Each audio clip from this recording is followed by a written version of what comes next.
Olá a todos, meu nome é Rodrigo Prates de Andrade, eu sou doutorando do Programa de Pós-Graduação em História da Universidade Federal de Santa Catarina, sou bolsista CAPES de Desenvolvimento Social e membro do grupo temático Escrito sobre os Novos Mundos. Hoje em dia, em séries, filmes, livros e jogos, nos deparamos com dragões, elfos, gigantes e anões. Criaturas que são ficcionais aos nossos olhos, mas que na Idade Média elas existiram em múltiplas histórias lado a lado de personagens reais como reis e nobres. A gente vai trabalhar hoje com uma dessas narrativas, a Crônica Geral de Espanha de 1354, escrita por Pedro Afonso de Barcelos, aproximadamente no ano de 1354. A crônica é um gênero narrativo tipicamente medieval, e ela se assemelha ao que hoje a gente entenderia mais ou menos como um livro de história. No período medieval, ela era caracterizada por duas funções. Uma, para não esquecer, ou seja, para que as pessoas não esquecessem os feitos do passado, fosse ele um passado longínquo ou um passado recente.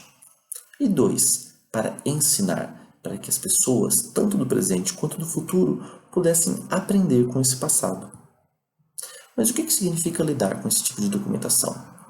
Inquirir crônicas, além de nos auxiliar na compreensão dos modos de conduta e os hábitos descritos naqueles pergaminhos, elas nos permitem pensar como é que aquela sociedade se relacionava com o passado, o que ela escolhia lembrar dele, como ela escolhia lembrar dele.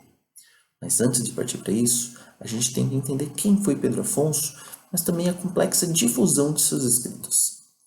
Personagem importante na sociedade portuguesa do século XIV, Pedro Afonso nasceu em 1287, filho bastardo do rei Dom Dinis I de Portugal, com Grécia Frois, uma mulher da nobreza portuguesa da época.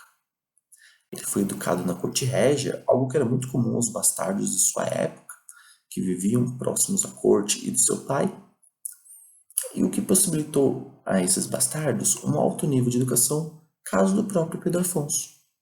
Conde de Barcelos desde 1314, ele se caracterizou por um afinco pela produção escrita, algo que a gente vai perceber não só na produção da Crônica de 1354, mas de outras obras, sendo elas algumas cantigas, mas também uma genealogia das principais famílias nobres de Portugal, Galícia e da Castela, o livro de linhagens. O que a gente pode perceber no conjunto dessas obras? 1. O desejo pela compilação do passado, aliado à necessidade de legá-lo ao futuro. Sobre a crônica de 1354, a gente sabe que o manuscrito original se perdeu, ou seja, a gente tem acesso somente a manuscritos posteriores, tanto em português quanto em castelhano. O manuscrito português ele foi elaborado, o mais recente, em 1380, ou seja, ele é bem posterior à crônica de 1354, mas ele também passou por uma constante reelaboração, se afastando bastante do que a gente pode entender como um projeto autoral de Pedro Afonso. Já a tradução castelhana mais recente que a gente tem acesso foi elaborada em 1350 e seria muito mais próxima da autoria do Pedro Afonso. Vale lembrar que essa versão castelhana ela foi recentemente editada pela filóloga Ingrid Belida Pérez em sua tese de doutoramento na Universidade Autônoma de Barcelona e pode ser acessada gratuitamente pelo site da própria universidade. Mas muito bem, e a crônica? A crônica ela se caracteriza como um trabalho compilatório de diversas fontes. As escrituras sagradas do cristianismo, outras crônicas, como a História de Espanha de Afonso X de Castela, cantares de gesta, como o Cantar de Mil Cid, entre tantas outras fontes. O objeto da crônica de 1354 foi a elaboração de um passado comum aos povos de Espanha, e aqui vale lembrar que o conceito medieval de Espanha é diferente do conceito moderno.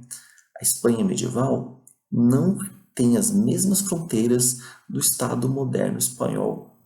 A Espanha, no período medieval, ela funciona quase como um sinônimo de Península Ibérica, fazendo um eco à antiga província romana da Espanha. Esse passado comum da Espanha, ele ocorria através de um longo processo de conquista das terras que naquele momento estavam ocupadas pelos muçulmanos desde sua chegada em 711. Esse longo processo de conquista é traçado a partir da mítica Batalha de Covadonga que teria sido travada em 722 e culminava na Batalha do Salado em 1340, que foi fruto de uma aliança entre o rei de Portugal e o rei de Castela na luta contra os muçulmanos. Como a gente viu, o Pedro Afonso ele coletou diversas fontes, algumas delas, ao nosso olhar, com um caráter extremamente ficcional, como o próprio Cantar de Nil Cid, que a gente já citou, mas também outras, como o poema de Fernando Gonçalves, a lenda dos Sete Infâncias de Lara. Agora, como é que ele podia conciliar estas obras a uma história preocupada com a verdade? E aqui eu vou citar com vocês duas passagens da crônica de 1344. A primeira delas, um conflito entre cristãos e muçulmanos. Esses muçulmanos, a partir de necromancia e encantamentos, invocaram um dragão do inferno que sobrevoou o acampamento cristão, cuspindo fogo e amedrontando aqueles soldados. Em um segundo momento, também num conflito entre cristãos e muçulmanos, os cristãos estavam perdendo, prestes a serem derrotados, quando um exército branco de anjos desce pelos céus, liderado pelo próprio Santiago. E é possível perceber então que entre o Conde de Barcelos e nós há uma distância entre o que pode ser chamado de real ou ficcional. Se dragões e necromantes ocupam hoje o nosso imaginário ficcional, a incluir essas mesmas figuras e conjugá-las a personagens da história ibérica, Pedro Afonso não fazia de sua história menos verdadeira.